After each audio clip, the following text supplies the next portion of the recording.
Hey everybody, this is my 125 gallon tank and we're going to do a little update here on my Snakeskin Gourami. I don't want to get too close to him too quickly because I don't want to disturb him and get him up and trying to swim around. He's still recovering. If you have not been following along, I have a Snakeskin Gourami in this tank. He got a swim bladder infection. He got all blown up like a balloon and he was floating tail up more or less. And yesterday I got in here and I took a syringe and I punctured his swim bladder and drained all the air out of it. And I don't know if I wasn't supposed to drain it all or what the deal is, but I drained all the air out of it. I basically treated it like an infection and I squeezed it until I'd squeezed everything out and the air bubble stopped and it felt nice and flat. Now keep in mind I did not squeeze it hard. I gave it firm but gentle pressure because I realized what I was doing, and there was a needle in the fish while I was doing it, so I wasn't just, willy-nilly squeezing away. But I did firmly squeeze all of the air out and more or less flatten the swim bladder. Now, again, I don't know if that was the wrong thing to do or not. This is kind of one of the reasons I didn't want to do this in the first place. I'm not a veterinarian.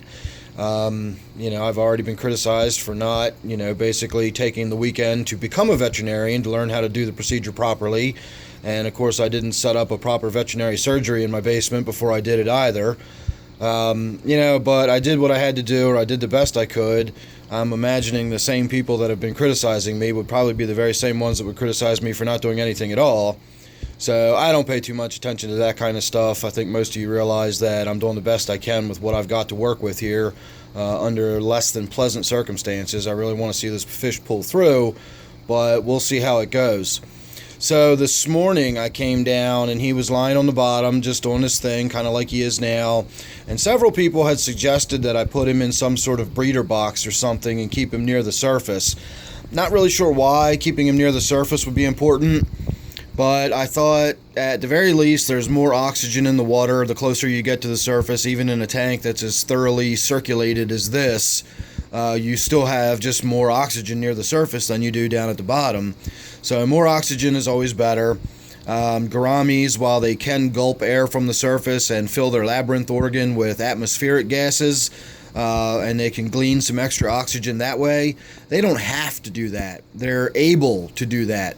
It's an adaptation for the types of water they typically live in can be downright anaerobic in cases, and they are able to live in that because they can gulp atmospheric air. They don't have to do that, though. If they're in a well-oxygenated tank like this, they can live just fine down on the bottom.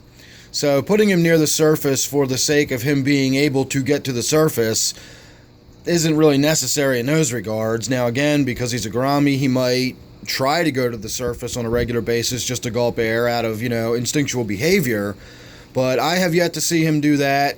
He's just been lying there and staying calm and resting, so I'm okay with that. Now, as I was saying this morning, I took some people's advice and I did put him in my larger net, and then I suspended the net near the surface, and I left him there for about an hour. And when I came in and checked on him, he seemed very distressed. He was trying to get out of the net. I saw a couple of scales knocked loose and in the water. So I decided that he's better off lying on the bottom where he's going to be calm and still than being all stressed out and thrashing around in a net, possibly injuring himself worse. The other aspect of being down on the bottom like this is with the open injury in his side. He's more prone to picking up an infection, a secondary infection, just because the dirt and stuff is physically near the bottom of the tank. Of course, the bacteria and stuff is in the water, but again, there's not a lot I can do about that. I didn't have a hospital tank to put him in. Another critique is I didn't set up a hospital tank for him before I did all this.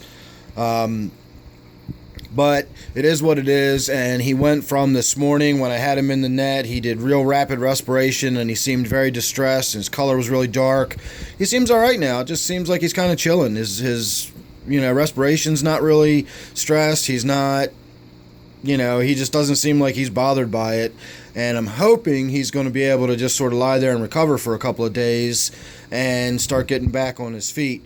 It's also entirely likely I'll come down here tomorrow morning and he'll no longer be with us, but I don't know. So there's your update. I did put him in a net this morning. I did put him near the surface. That totally didn't work out at all. So we're back to just letting him lie on the bottom and do his thing.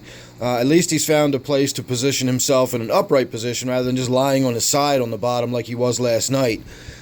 He does look better, so I think it was just sheer exhaustion yesterday had something to do with it. And then, of course, being suspended in that net this morning also had him really stressed out, and the rapid respiration, and I'm sure, his stress hormones were through the roof and everything else, and that's never good for healing when you've got your, cortisol levels are skyrocketing and everything. That's the last thing you want when you're trying to heal. So he's better off being calm and resting on the bottom than he is being stressed and anxious in a net near the surface. So that's where he's going to stay, and I'll keep you updated. We'll just play it day by day, and we'll see how things go. So make sure you're subscribed, and you won't miss any of the updates I got coming up. I also have some unfortunate news in another tank that I'm getting ready to go shoot a video about right now, and you don't want to miss that video or anything else I got coming up. So don't forget, this one's my 125-gallon tank. Thanks again for watching. I'll see you real soon in the next one.